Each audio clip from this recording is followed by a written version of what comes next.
Hello friends, GK online class के YouTube channel पर आप सभी का स्वागत है। अगर आप किसी भी गवर्नमेंट जॉब की तैयारी कर रहे हैं, SSC, CGL, CHSL, CPO, SSC GD और Bihar police, Bihar BSSC, railway, other भी स्टेट एग्जाम्स की, तो आपके लिए यह साइंस का क्वेश्चन है जो कि आपके लिए बहुत ही यूजफुल है। तो आप वीडियो को शुरू से लेकर अंत तक जरूर देखें। तो चलिए शुरू करते हैं। तो पहला सवाल है, निम्नलिखित में से कौन सर्वोत्तम विद्युत चालक है? विद्युत का सबसे अच्छा चालक कौन है? तो इसका सही उत्तर हो जाएगा चांदी। अगला सवाल, निम्नलिखित में कौन अर्धचालक नहीं है? तो इसका सही उत्तर हो जाएगा ये आर्सेनिक। अगला सवाल, ओम का नियम क्या परिभाषित करता है? ओम का नियम क्या परिभाषित करता है? तो ये धारा और वोल्टता दोनों। अगला सवाल, एक मकान में दो बल्ब लगे हैं, उनमें से एक से दूसरे अधिक प्रकाश देता है, निम्नलिखित में कौन सा सही कथन है? तो इसका सही उत्तर हो जाएगा अधिक प्रकाश वाले बल्ब में रेजिस्टेंस अधिक है। इसका मतलब यही होता है। अगले सवाल पे चलते हैं। फ्लोरोसेंट लैंप में चौक का प्रयोजन क्या है? यानी 5 का सही उत्तर हो जाएगा, यानी प्रतिरोधिता को कम करना इसका काम है। अगला सवाल, चालक का विद्युत प्रतिरोध किससे स्वतंत्र होता है? यानी 6 का सही उत्तर हो जाएगा ये दाब से, ठीक है, प्रेशर से, दाब से। अगला सवाल, ताप के बढ़ाने पर चालक पदार्थों का विद्युत प्रतिरोध एवं वैद्युत चालकता पर क्या प्रभाव पड़ता है?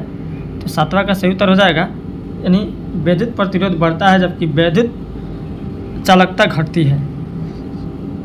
सी इसका सही ऑप्शन है। इलेक्ट्रॉनिक करंट का यूनिट निम्नलिखित में से कौन सा है?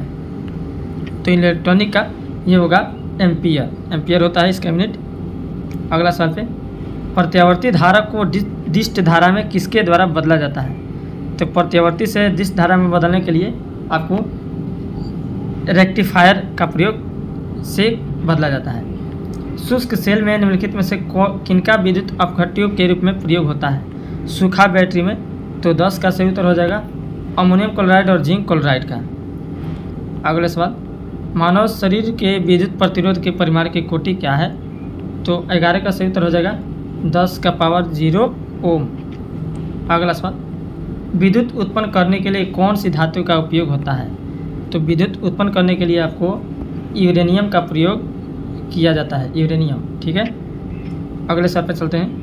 कौन सा उपकरण विद्युत प्रतिरोध को मापता है? तो इसका सही उत्तर हो जाएगा ये हो जाएगा हमारा ओम मीटर, ठीक है। इसका ए ऑप्शन सही है, ओम मीटर। वस्तुओं का आवेशन किसके द्वारा किसके स्थानांतरण के फलस्वरूप होता है? तो 14 का सही उत्तर हो जाएगा इलेक्ट्रॉन के। अगले सवाल पे, किलोवाट घंटा किसकी इकाई है? किसका यूनिट है किलोवाट घंटा? ये हो जाएगा विद्युत ऊर्जा का। अगला सवाल, एम्पियर क्या नापने की इकाई है? एम्पियर जो है वह मापता है विद्युत धारा को, ठीक है। इसका सही उत्तर हो जाएगा ये विद्युत धारा, डी ऑप्शन इसका सही है, डी। लोहे के ऊपर जिंक की परत चढ़ाने को क्या कहते हैं? तो इसको कहा जाता है गैल्वेनाइजेशन। याद रखिएगा, लोहे के ऊपर जो परत चढ़ाया जाता है उसको गैल्वेनाइजेशन कहा जाता है। तड़ित चालक का आविष्कार किसने किया? तो तड़ित चालक का आविष्कार बेंजामिन फ्रैंकलिन ने किया था, इन्हीं ने बताया था, ठीक है। फ्यूज तार किससे बनती है? जो फ्यूज तार होती है वह बनती है टीन और सीसा की मिश्र धातु से, यानी दोनों के मिलावट से। बिजली के बल्ब का फिलामेंट किस तत्व से बना होता है? तो इसका सही उत्तर हो जाएगा टंगस्टन का। अगला सवाल, यदि किसी प्रारूपी पदार्थ का प्रतिरोध गिर कर शून्य हो जाता है तो उस पदार्थ को क्या कहते हैं? तो उस पदार्थ को हम लोग कहते हैं अतिचालक। अगला सवाल पे, बिजली के पंखे की गति बदलने के लिए प्रयुक्त साधन है, तो कौन सा सही साधन है? रेगुलेटर, ठीक है, 20 ऑप्शन इसका सही है। विद्युत मरकरी लैंप में रहता है, तो क्या रहता है? इसमें रहता है कम दाब पर पारा। अगला सवाल पे, बल्ब को तोड़ने पर तेज़ आवाज़ होती है क्यों होती है जी? तो इसका सही उत्तर हो जाएगा बल्ब के अंदर निर्वात में वायु तेजी से प्रवेश करती है। अगला सवाल, यदि किसी प्रतिरोधक तार को लंबा किया जाए तो इसका प्रतिरोध क्या होता है, लंबा करने पर तो बढ़ता है, लंबा कर दिया जाएगा तो प्रतिरोध बढ़ जाएगा। अति चालक का लक्षण है, अति चालक का क्या लक्षण है, अति चालक का उच्च पारगम्यता। ठीक है, अगला सवाल पे चलते हैं। घरों में लगे पंखे, बल्ब यदि आदि लगे होते हैं, किस में लगे होते हैं, तो ये समांतर क्रम में लगे होते हैं। ठीक है, अगला सवाल पे प्रतिरोधक का मात्रक है, यानी प्रतिरोधक जो होता है उसका मात्रक क्या है, ये ओम होता है। ऑप्शन डी ऑप्शन इसका सही है। किसी चालक के सिरों के बीच विभवांतर उसमें बहने वाली धारा के समानुपाती होता है। यह नियम, यानी यह नियम किसने बताया, तो ये ओम का नियम होता है। ठीक है, अगला सवाल पे बिजली के बल्ब से हवा पूरी तरह से क्यों निकाल दी जाती है, तो इसका सही उत्तर हो जाएगा टंगस्टन तंतु के उपचयन को रोकने के लिए निकाल दिया जाता है। यदि किसी तार की त्रिज्या आधी कर दी जाए तो उसका प्रतिरोध, तो आधी कर दिया जाएगा तो उसका प्रतिरोध जो होगा वह 16 गुनी हो जाएगा।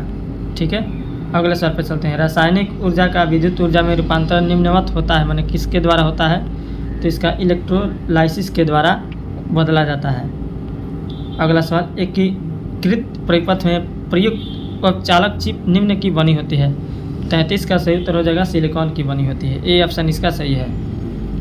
प्रत्यावर्ती धारा को दिष्ट धारा में परिवर्तित करने वाली युक्ति को कहते हैं, क्या कहते हैं, तो इसको कहा जाता है रेक्टिफायर। ठीक है, अगला सवाल, प्रतिदीप्त नली में सर्वाधिक सामान्यतः प्रयोग होने वाली वस्तु है, तो 35 का सही उत्तर हो जाएगा पारा, वाष्प तथा आर्गन। अगला सवाल, 3 पिन बिजली के प्लग में सबसे अलग लंबी पिन को जोड़ना चाहिए, तो 3 होगा, तो उसमें आधार सिरे से। ऑप्शन डी सही है। 1 किलोवाट घंटा का मान होता है, 1 किलोवाट घंटा का मान होता है 3.6 × 10⁻0 जूल। आपस में जुड़ी दो आवेशित वस्तुओं के बीच विद्युत धारा नहीं बहती, यदि वे होती है, क्या होती है, तो आपको बता दें कि इसका सही ऑप्शन हो जाएगा समान विभव पर, यानी ऑप्शन नंबर बी सही है, समान विभव पर। एक सामान्य शुष्क सेल में विद्युत अपघट्य होता है, तो उसमें होता है अमोनियम क्लोराइड। अगला सवाल, एक कार बैटरी में प्रयुक्त अपघट्य होता है सल्फ्यूरिक अम्ल होता है। ठीक है, ये सल्फ्यूरिक अम्ल इसका सही उत्तर है। तो ऐसा ही वीडियो के लिए हमारे चैनल को सब्सक्राइब कीजिए, और अच्छा लगा हो तो वीडियो को लाइक भी कीजिए और दोस्तों के पास शेयर भी कीजिए। मिलते हैं तब तक नए वीडियो में नए टॉपिक के साथ। जय हिंद।